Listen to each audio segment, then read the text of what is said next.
control room. This room is designed around Pro Tools HD, HDX. It's actually the same equipment that's at Capitol or Paramount or East West or Abbey Road or anywhere like that. It's really just the same high-end equipment. The only reason to go anywhere else would really just be for the room itself, not for the gear, because we have all the gear.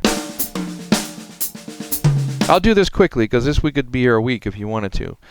This is the main rack, and one of the main things about this is you can't have anything with fans in it, right? So all this stuff is fanless. We want to be able to hear anything. These are master sync modules. They sync to video bursts and video timecode that we use to sync for movies and television, and they sync all this gear to video and all the gear together.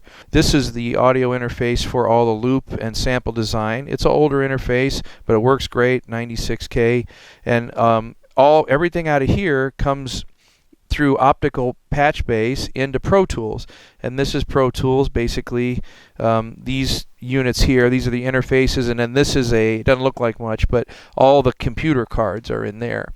This is a hearback in-ear station system, so all over the studio there's stations with in-ear mixes, so when we track things everybody's got their own in-ear mixes. There's 4 sets of speakers.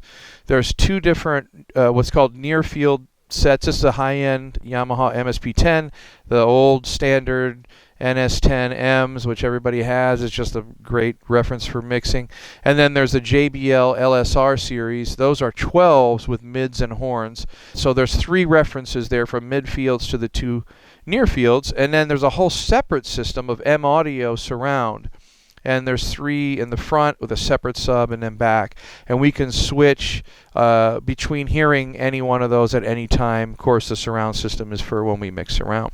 This rack is just drums. It's all API 312 mic pre's, API 550A parametric, and 560A graphic EQs. These are all Rel Audio handmade. This whole rack is drums. It's 16 channels.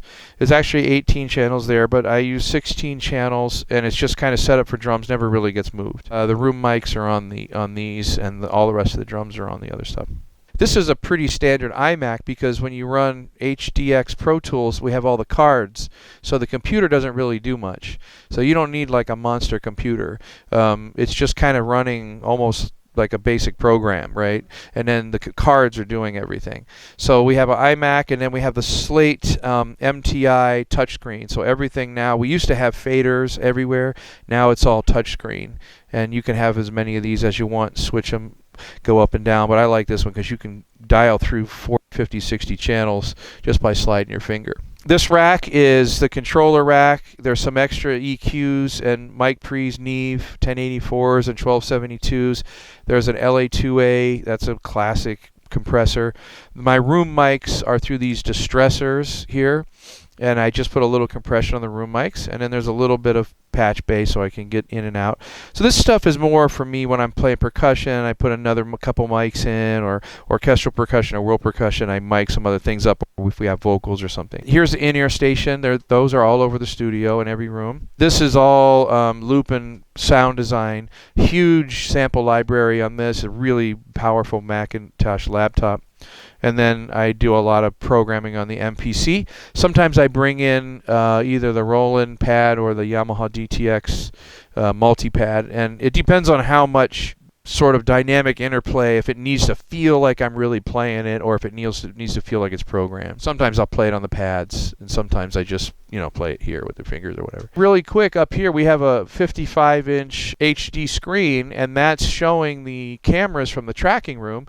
And then in the tracking room, we have cameras showing this room, so we can communicate back and forth with the talkback, and then we can see each other. Most studios, you see there's like a window, right? Kind of separated. But what happens with that is you can feel the drums a little bit through the room.